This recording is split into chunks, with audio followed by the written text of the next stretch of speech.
Hello students, you all are very welcome on this previous year question session. जैसे कि आपको screen पे एक सवाल दिख रहा है, ये सवाल linear equation in two variable का है और ये सवाल 2002 और 2014 में आया। हमको पता है कि सवाल बहुत पहले आया है, लेकिन कॉन्सेप्ट इस सवाल का काफी इंपॉर्टेंट है, काफी इंपॉर्टेंट है। खास करके ऑब्जेक्टिव सवाल में इसको ज्यादातर देखा गया है। तो आप प्लीज एक बार इस सवाल को पॉज करके ट्राई कीजिए, फिर जाके हम आपको बताएंगे। मैं आपके लिए सवाल पढ़ देता हूं। सवाल क्या है? The sum of two-digit number and the number obtained by reversing the order of its digit is 99। ठीक, अच्छा। उसके बाद बोल रहा है कि if the digit differ by 3, अगर डिजिट में डिफरेंस फर्क 3 का है, then you have to find the number। That's it। एक बार आप प्लीज पॉज करके ट्राई कीजिए, फिर जाके हम आपको बताते हैं सॉल्यूशंस।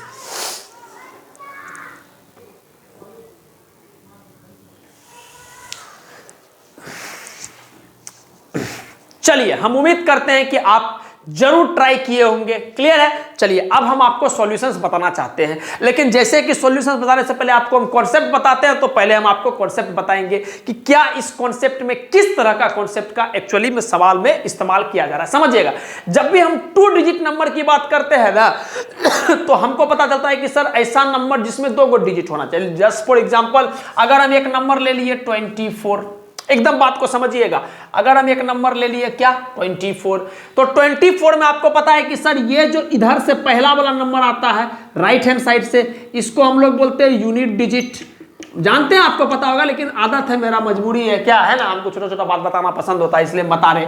ये हो गया यूनिट डिजिट, और ये वाला जो नंबर होगा ये होता है सर टेंस डिजिट, है ना, टेंस डिजिट। और इस तरह से हम आगे बढ़ते चल जाते हैं तो 100,000 इस तरह से बात बनता है। तो इस नंबर को एक लिखने का तरीका है क्या कि 10 डिजिट वाला के लिए 10 लिखो, और जो नंबर है 10 डिजिट पर उसको मल्टीप्लाई करो और उसके साथ यूनिट प्लस वाला को ऐड कर लो। ठीक, तो आपको दिख भी रहा है 10 गुना 20, 20 प्लस का 4, तो ये कितना हो गया 24। ठीक, अच्छा, कल के दिन अगर हमको रिवर्स करना होगा तो हम क्या करेंगे? इस डिजिट को जैसे ही रिवर्स करोगे तो क्या हो रहा है सर, रिवर्स करोगे तो 24 का रिवर्स क्या हो जाएगा? उल्टा सर 42। तो आप क्या देख रहे हैं? आप ये देख रहे हैं कि यूनिट प्लेस वाला रिवर्सिंग करने पर टेंस पर आ गया और टेंस प्लेस वाला रिवर्सिंग करने पर यूनिट प्लेस पर आ गया। बस इतना छोटा सा बात अगर आप देख पा रहे हो ना, सवाल खत्म हो गया। ठीक, अब सवाल के थ्रू आपको एग्जैक्टली फील कराना चाहते हैं क्या हम बोलना चाह रहे, समझिएगा बात को। हम मान लिए 2 डिजिट नंबर तो कुछ टेंस डिजिट होगा, यूनिट डिजिट होगा, तो हम मान लिए let the tens digit and unit digit be respectively x and y। ठीक, हम मान लिए कि हमारा जो 10 डिजिट है और यूनिट डिजिट नंबर है वो रेस्पेक्टिवली x एंड y है। ठीक, अच्छा, तब आपसे पूछेंगे रिक्वायर्ड नंबर क्या होगा? द रिक्वायर्ड नंबर क्या होगा? तो आप बोलिएगा सर अभी बताते हैं। द रिक्वायर्ड नंबर कैसा नंबर बनेगा? तो आप बोलिएगा सर 10 डिजिट पर जो है उसको 10 से गुना करो। लो सर, 10 इंटू एक्स 10x, और यूनिट डिजिट वाला को ऐड कर दो। ये ऐड कर दिया, आप देखिए 10 इंटू 2 प्लस का 4, तो हमारा जो नंबर बन गया वो बन गया 10x प्लस का y। ठीक, आगे अब सवाल वाला बोल रहा है कि हम रिवर्स कर रहे हैं किसको? Digits of order of the digit को रिवर्स कर रहे हैं। तब देखिएगा on reversing the digits, on reversing the digit, एक एक बात लिख रहा हूं, प्लीज ध्यान दीजिएगा। On reversing the digits, on reversing the digits, ठीक, द नंबर फॉर्म्ड, कैसा नंबर बनेगा? द नंबर फॉर्म्ड, कैसा नंबर बनेगा? आप बोलिएगा सर जब डिजिट को रिवर्स करते हैं तो कुछ ज्यादा काम थोड़ी करते हैं, यूनिट वाला 10 पे पहुंच जाता है, टेंस वाला 1 यूनिट पे पहुंच जाता है। तो जैसे डिजिट को रिवर्स करेंगे तो यूनिट वाला टेंस पे, मतलब 10 इंटू वाई, यूनिट वाला टेंस पे और टेंस वाला यूनिट पे 10 इंटू वाई प्लस का x। ठीक, आगे बढ़ते हैं। अकॉर्डिंग टू सवाल, according to question, according to question, question में क्या बोल रहा है कि 2 डिजिट नंबर और जब हम डिजिट को रिवर्स करके लिखते हैं तो उसका जो सम है, दोनों का जो जोड़ है वो 99 है। मतलब है ही नंबर और है ही नंबर का जो सम है, जोड़ है वो 99 है, 99। तो लिख देते हैं 10 इंटू एक्स प्लस का y, उसमें जब हम जोड़ रहे हैं 10 इंटू वाई प्लस का x, तो वो कितना बन रहा है 99। क्लियर है, आगे बढ़ते हैं। अच्छा, थोड़ा सा ऐड उठ करेंगे तो आप बोलोगे 11x प्लस का सर 11y हो जाएगा, तो ये आ गया 99। 11 कॉमन ले लिए तो x प्लस y, और 11 को 99 से घटा डिवाइड कर दिए तो स्वाभाविक सी बात है 99 बटे 11 कितना होता है 9। तो बेसिक बच्चा वाला काम है, आप कर ही लीजिएगा, x प्लस y बराबर का 9। पहला इक्वेशन आ गया। ठीक, दूसरा इक्वेशन के लिए क्या दिया हुआ है, सवाल वाला बोल रहा है कि अगर डिजिट में फर्क जो है वो 3 है, लेकिन ये नहीं बोल रहा है कि टेंस वाला डिजिट ज्यादा बड़ा है या यूनिट वाला डिजिट ज्यादा बड़ा है। हमको सिंपली बोल रहा है कि x माइनस का y फर्क जो है वो 3 है। तो हम कैसे लिखेंगे समझिएगा बात को। ऑल्सो सवाल वाला क्या बोल रहा है कि x माइनस का y। अब ये हमको नहीं पता है कि x बड़ा है, ये हमको कहीं से भी सवाल नहीं बोल रहा है कि आपका जो नंबर जो 10 डिजिट पर है वो बड़ा है, ये हमको नहीं बोल रहा है। बोल दिया तो तब तो डायरेक्टली लिख देते हैं x माइनस वाई बराबर 3। ठीक, तो इसमें ऐसा भी हो सकता है कि चाहे x बड़ा होगा चाहे y बड़ा होगा। ठीक है, तो हम दोनों केस लेकर चलेंगे, तो इस वजह से हम प्लस माइनस 3 लिख रहे हैं और इसको इक्वेशन 2 मान रहे हैं। आपके दिमाग में हो सकता है क्लिक करेगा कि सर प्लस माइनस 3 काहे लिए, आप तो रूट वाला केस में प्लस माइनस 3 लेते हैं, इसे काहे ले लिए। देखो समझो बात को, हमको क्या पता है x बड़ा है या y बड़ा, हमको कुछ नहीं पता, कहीं से भी कोई हिंट नहीं मिल रहा है कि x बड़ा है या y बड़ा है।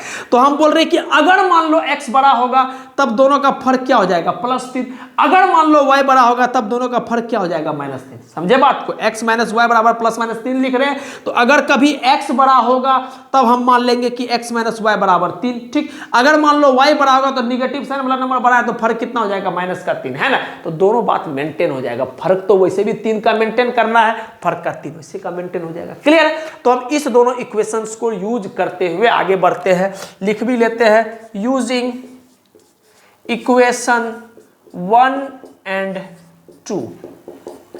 चलिए एक बार मैं आपको देख लेता हूं कि हमारे पास जगह है नीचे क्या, नहीं सर वहीं तक जगह है ना, बढ़िया, इधर कर लेंगे, अपने पास पूरा जगह है, कोई दिक्कत नहीं है ना, जिसका दिल खुला है उसके पास जगह ही जगह है ना।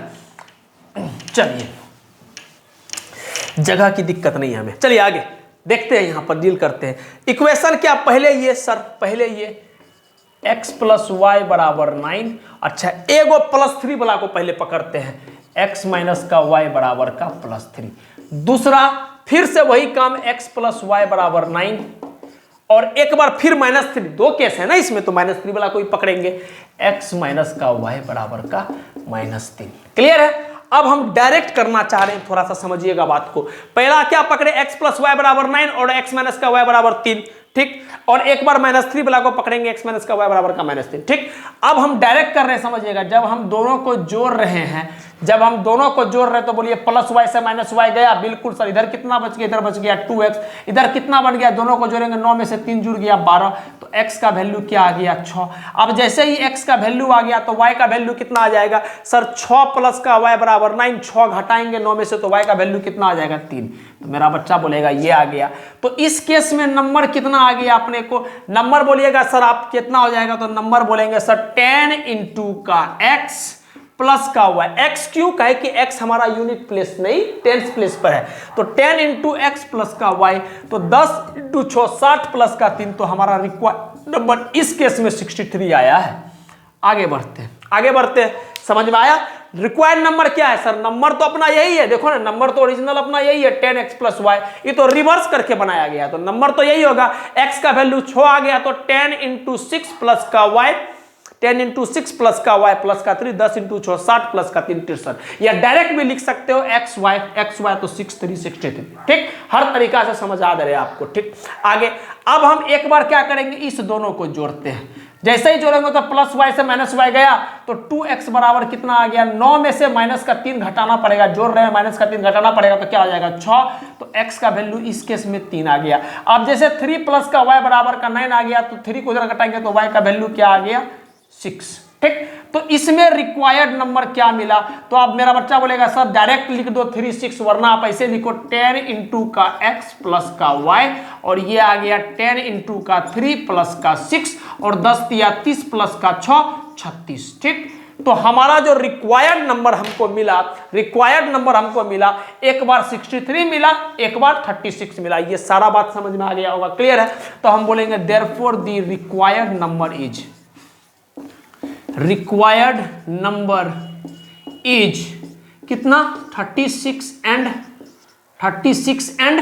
63 और दोनों का दोनों हमारा आंसर होगा। दोनों का दोनों हमारा आंसर इसलिए होगा काहे कि कहीं भी ये बात नहीं बोला है कि टेंस प्लेस बड़ा होना चाहिए, यूनिट प्लेस बड़ा होना चाहिए। तो 36 और 63 दोनों आंसर होगा। आप देख भी रहे जैसे ही कि दोनों को रिवर्स कर रहे हैं, तो रिवर्स करके ये नंबर मिल रहा है, दोनों को जोड़ोगे तो सम आना चाहिए 99 आ रहा है, और जो फर्क है वो +3 -3 आना चाहिए। देखो सब कुछ मेंटेन हो रहा है, क्लियर है। अच्छा, अगर कल के दिन एक सवाल और इसमें बता दे रहे हैं, अगर कल के दिन इसमें आपसे ऐसा पूछ दिया होता कि आपको वो नंबर फाइंड करना है जिसका टेंस प्लेस ज्यादा है, जिसका टेंस प्लेस ज्यादा है, इसका मतलब ये वाला नंबर हो जाता है हमारा आंसर 63, ठीक। फिर हम 36 को गायब कर देते हैं, क्यों? काहे कि टेंस प्लेस पर 6 आ रहा है, यूनिट प्लेस पर कितना आ रहा है 3, तो हमारा फाइनल आंसर हो जाता है 63, ठीक। अगर कल के दिन ऐसा सवाल पूछ देता है कि आप हमको वो नंबर बताओ जिसका यूनिट प्लेस ज्यादा है, तो यूनिट प्लेस किसका ज्यादा है? सर आप देख रहे हो यूनिट प्लेस पे 6 आ रहा है और टेंस प्लेस पे 3 आ रहा है, जिसका मतलब इस केस में इसका नंबर का यूनिट प्लेस ज्यादा है, तो उस केस में हमारा नंबर हो जाता है 36, ठीक। अगर कुछ नहीं बोला है तो दोनों को एक्सेप्ट करेंगे। अगर ऐसा बोल दिया है कि यूनिट प्लेस जो है वो ज्यादा है, तो यूनिट प्लेस अगर ज्यादा है तो हमारा आंसर 36 हो जाएगा। ऐसा बोल दिया कि अगर टेंस प्लेस ज्यादा है तो हमारा आंसर 63 हो जाएगा। तो किसी भी एंगल से आपको सवाल वाला घुमा करके पूछेगा, हम उम्मीद करते हैं कि मेरा बच्चा जरूर बना पाएगा, ठीक है। तो जिनसे नहीं हुआ आप प्लीज नोट डाउन कर लीजिए, एंड रियली थैंक यू कि आप इतना वक्त दे रहे हैं हमारे लिए, ठीक। तो प्लीज आप नोट डाउन कर लीजिए।